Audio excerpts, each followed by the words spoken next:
Here's why I did this story. Recently, I wrote a column about turtles and turtle carnage on the roads. One of the things I learned in doing research for this column is that a lot of people actually go out of their way to run over turtles. Kind of reminds me of the alpha male who took on Cecil the lion and killed him, and the outrage that's taken place because of that incident. I think a lot of people should also feel a little outrage about what's happening to turtles because people aren't careful when they see turtles crossing the road. Dan Zerlinga of the Missouri Department of Conservation is someone who's concerned about this and recently sent out a release about what we can do to stem the number of deaths of turtles on the road. Unfortunately, turtle deaths on the road are a problem. They do get hit a lot as they're trying to cross the roads, especially in spring and early summer, but it can happen any time, at which point they're active. So yes, that unfortunately is a concern. One thing about turtles is they tend to be long-lived, 50 years or even more, and creatures that are long-lived tend not to reproduce as prodigiously as other creatures do, so they don't produce as quickly and as often. So any mortality they have on roadsides can really impact their population. There was kind of a recent study account that was performed along Highway 63 near Jefferson City. And unfortunately, it showed out of about 116 turtles crossing the road, 104 of them had been hit by cars.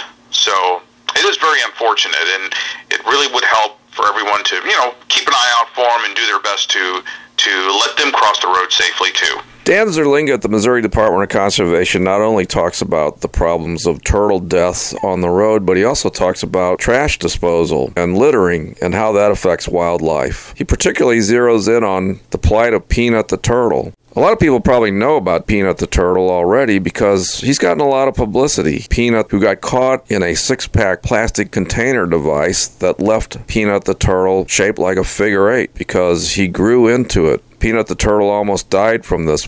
You should be careful about litter, and when you go fishing or when you're out in the woods on a trip, you should take out your pollution, your litter, because it's especially damaging to wildlife, and Peanut the turtle is a perfect example of what happens. Well, I don't have a figure specifically on how much trash we're seeing or anything like that. Unfortunately, we do see it. I mean, it's more of an empirical thing. It's always there, and we try to make folks aware of doing the right thing when it comes to trash, disposing of it properly, and so forth. We team up with the Missouri Department of Transportation for our No More Trash anti-litter campaign, and folks may notice the green No More Trash signs along roadways, and that's one of the things we do to try to encourage people to do the right thing with litter.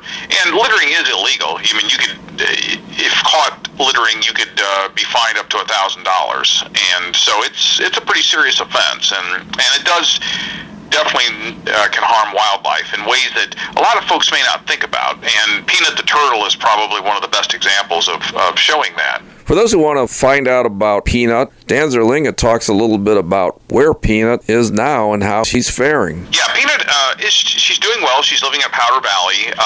She is getting a little bit older. She's about 30 years old or so. We're not exactly sure, but give or take a couple of years. And in turtle years, that's getting up there.